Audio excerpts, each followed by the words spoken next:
What's up guys, welcome back. Recently I have received several wireless Pro controllers for the Nintendo Switch. And today we're going to take a look at the wireless mini controller sent to me by JYS. And I have to say, without spilling the beans, I'm pretty impressed by this product. They have released a different wireless Pro controller for the Nintendo Switch some time back. But with this iteration, they have completely changed the design of this controller and included an NFC reader as well. Something you don't see all that often with third-party controllers. In fact, JYS claims this to be the first third-party controller on the market that has an NFC reader. So in this review, we're going to take a look at that feature, the overall design and workings of the controller, and see if it is worth a pickup.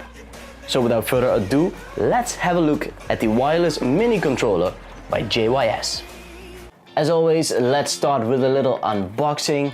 On the surface, it looks pretty neat. It's decent packaging.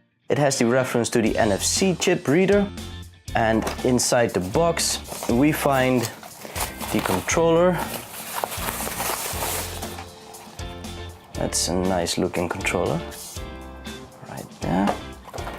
We have the USB 2 to USB Type-C cable, which is really good. And we have a little manual.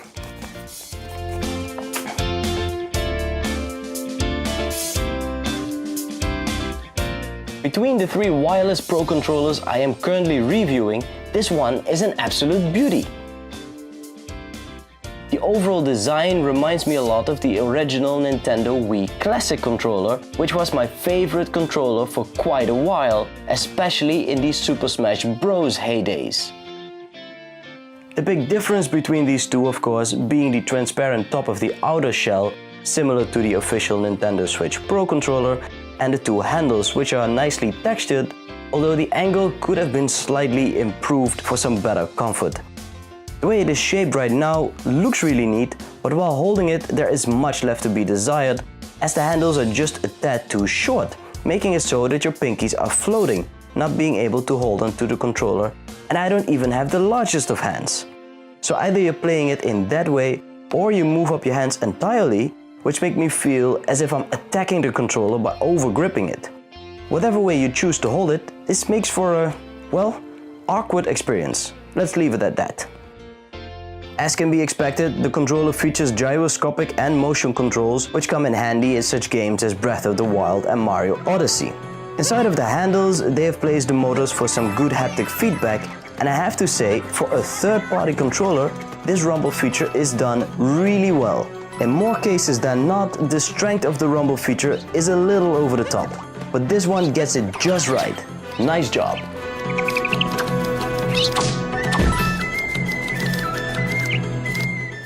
Another thing that's awkward is the size of some of these components. As it is a mini controller, understandably various parts should resemble that design philosophy. And that is exactly the case for these joysticks, for example, which are interesting in themselves in that the tops are extremely concave, letting your thumbs really sink in, something I personally don't like all that much. The sides, however, are quite comfortable, having textured rims which prevent your thumbs from slipping off of these joysticks. The A, B, X and Y buttons are rather large for a controller of this size, but of very good quality with little travel time, comfortable spacing and neat 3D effects inside the transparent buttons. I'm glad to see they have put on an actual D-pad, which is done rather well. It is definitely one of the best D-pads I have used in some time. It's of a good size and once again nicely textured. But for some reason they really doubled down on that clickiness in this case. Pressing any of the directions takes some effort and it is accompanied by some serious sound effects. Although it works well in and of itself, I could have done with a little less of those clicks, you guys. But playing through your NES classics with this D-pad feels great.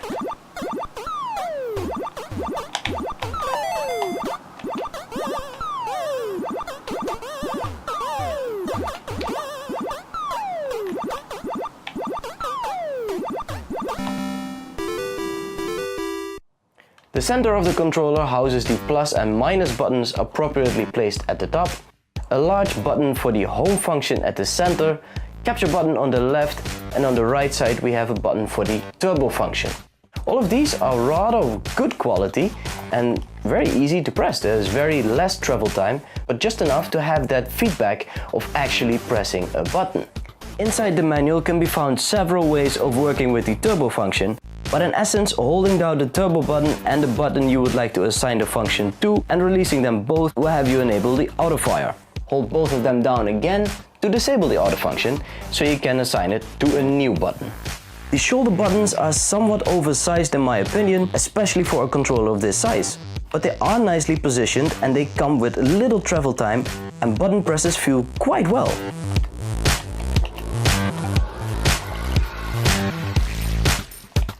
There is this thing of the button engraving though, being named L1 and L2 and R1 and R2, which of course should have been named LR, ZL and ZR. And guys, what's up with that font size?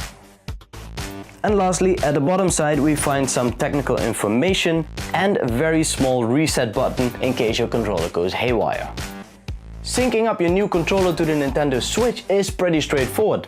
Hold down the home and Y buttons to make the initial connection. Really, the only downside of this controller is that it can't wake up the Switch from sleep mode.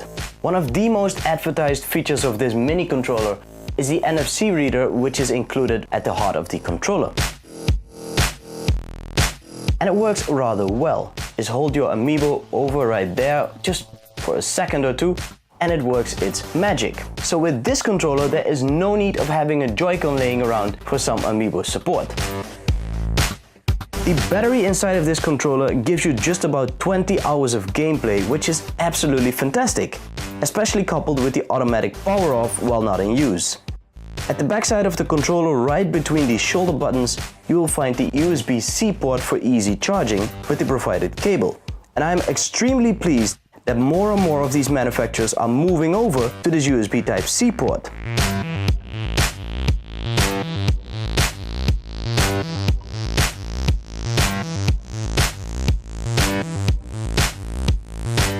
The JYS Mini Controller is a nice addition to the pool of Nintendo Switch accessories and one I definitely recommend picking up.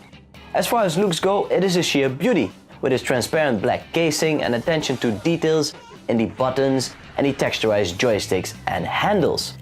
It's being sold over on Amazon through various retailers such as J&Top and Leandro for $30 US, which means you can buy at least two of these for the same price as an official Nintendo Switch Pro controller and have some spare change left. And that whilst boasting just about all of the same features, including the gyroscope, motion control, and yes, an NFC reader. But of course you're missing out on that high definition rumble. A note of caution, however, if you have rather large hands, this might not be the most comfortable controller for you, and you might want to wait for my other videos in which I'm reviewing other controllers by different companies. And with that guys, I'm signing off. If you're new to the channel, be sure to subscribe and hit that like button if you have enjoyed this review. But more so, leave a comment in the section down below. Are you planning on picking this one up or are you saving up for some other accessory down the line? Let's get some discussion going and I will see you next time.